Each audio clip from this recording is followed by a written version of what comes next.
भावनात्मक बुद्धिमत्ता ईआई एक ऐसी प्रक्रिया है जो व्यक्ति को अपनी भावनाओं को समझने, प्रबंधित करने और दूसरों के साथ प्रभावी ढंग से बातचीत करने की क्षमता प्रदान करती है।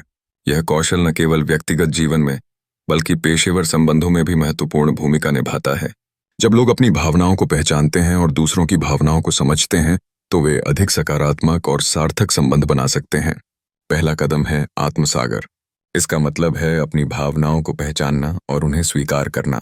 जब हम अपने भीतर चल रही भावनाओं को समझते हैं तो हम उन्हें बेहतर नियंत्रण में रख सकते हैं। उदाहरण के लिए, क्रोध या निराशा के क्षणों में यदि हम उनकी पहचान कर लेते हैं तो हम तर्क नहीं खोते और शांत रहने में सक्षम होते हैं। यह करने का प्रयास करें जब आप किसी कठिनाई का सामना कर रहे हो। अपनी भावनाओं का अवलोकन करें। दूसरा कदम है सहानुभूति। सहानुभूति का मतलब है दूसरों के दृष्टिकोण को समझने की कोशिश करना। जब आप किसी और की स्थिति को समझते हैं तो आप उनके साथ बेहतर ढंग से जुड़ पाएंगे। विचार करें कि जब कोई व्यक्ति दुखी होता है, आपके लिए उनके लिए समर्थन प्रदान करना कितना महत्वपूर्ण है।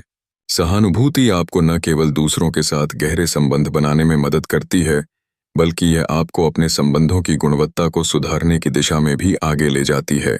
तीसरा और अंतिम कदम है सशक्त संवाद। भावनात्मक बुद्धिमत्ता के साथ संवाद कौशल पर ध्यान देना आवश्यक है।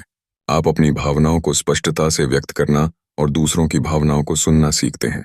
जब आप ईमानदारी के साथ और सकारात्मकता के साथ संवाद करते हैं तो आप अवसरों को बढ़ाते हैं कि आपके संपर्क मजबूत हों और आपकी कोई भी गलतफहमी जल्दी हल हो सके। संक्षेप में, भावनात्मक बुद्धिमत्ता का विकास करना सिर्फ व्यक्तिगत विकास का कार्य नहीं है, बल्कि यह व्यक्तिगत और पेशेवर संबंधों को मजबूत बनाने के लिए भी आवश्यक है। जैसे जैसे हम अपनी ईआई को सुधारते हैं, हम देखेंगे कि हम अधिक संवेदनशील, समर्थन देने वाले और सहकारी बनते हैं, जिससे हमारे जीवन में खुशी और संतोष की वृद्धि होती है।